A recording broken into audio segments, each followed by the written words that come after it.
Adam Taxin here with Rabbi Nochum Kurinsky in Ponte Vedra Beach. Well, I'm sorry, I'm pronouncing it right. It's actually anglicized. Ponte Vedra Beach. Sorry, all that Spanish I studied in school didn't help me with the pronunciation, the proper pronunciation there. He runs Chabad at the Beaches, which you can find at chabadbeaches.com. Chabad, of course, is spelled C-H-A-B-A-D. And right now we're talking about something that was actually in the Torah reading we read a few days ago on Shabbos, but we didn't get around to doing a video. I didn't think of it. We didn't get around to it till now. It's where this will be popular with some people, unpopular with some, where dogs are mentioned and praised in the Torah. I think it's the only time they're really mentioned favorably in the Torah.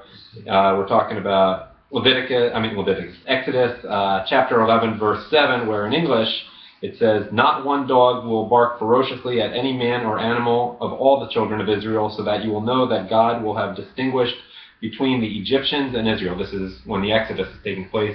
And we're going to talk a little bit about that part of the Torah and also about what Judaism thinks of dogs in general, which may offend some people, but we got to go through it. Right. Anyhow, I give you the floor. Okay, so there's a couple we find there's several different references to dogs in the Bible. Well, one in the Bible in Judaism. You have this reference Adam just spoke about it, dogs not barking when the Jewish people left Egypt.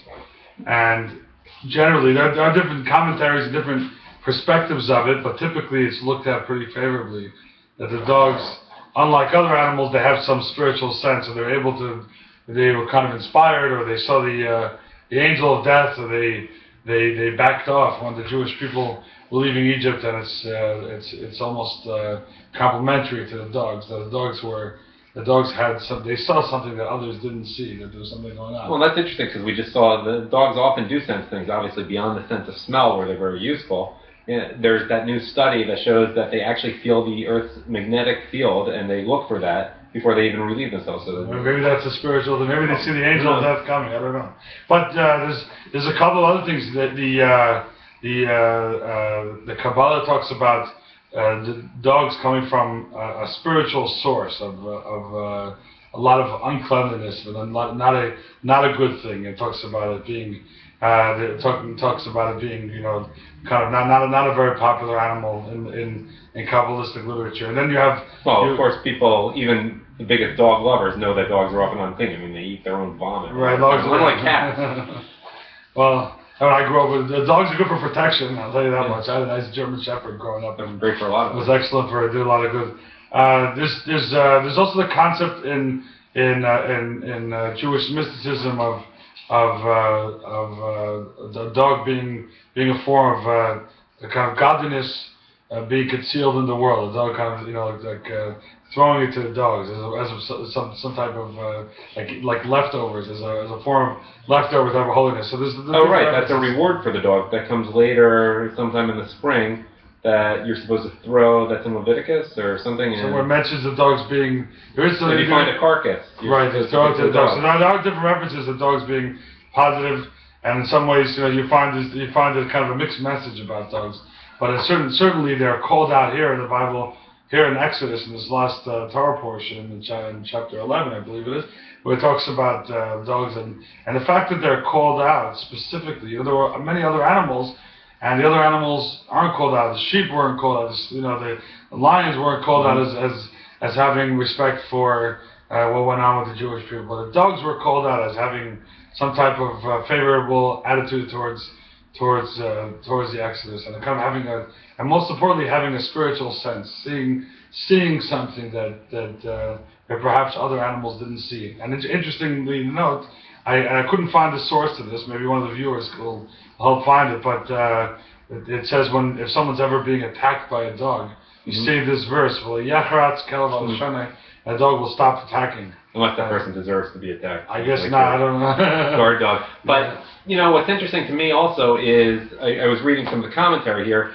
It's one thing for dogs not to bark at humans, but the Jews then were with all their livestock, and it's really hard for dogs to resist barking when cattle are there, sheep, I imagine. Sheep, and a lot of noise. The Jews had the commentaries talk about their sticks that they had with them, and also about the time of night. After midnight is considered a time when dogs like to make noise, and so there was definitely a certain spiritual element to it. The fact that the dogs The dogs were able to see something that others didn't see. And we find this, by the way, in other biblical sources. For example, Daniel being thrown into the pit of lions. Oh, right. And then he's not attacked. He's thrown into the pit of lions, and the lions don't attack him. And it says that every person is born on their forehead with something called Tselem Elokim, right?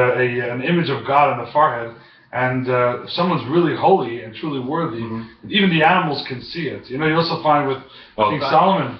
Go ahead. It's funny, like when you're around dogs, sometimes they bark at people who are unpleasant, and you have no idea what's setting them off. Right. In a way, and some people just, you know, dogs come right up to them. They know that they like the dogs.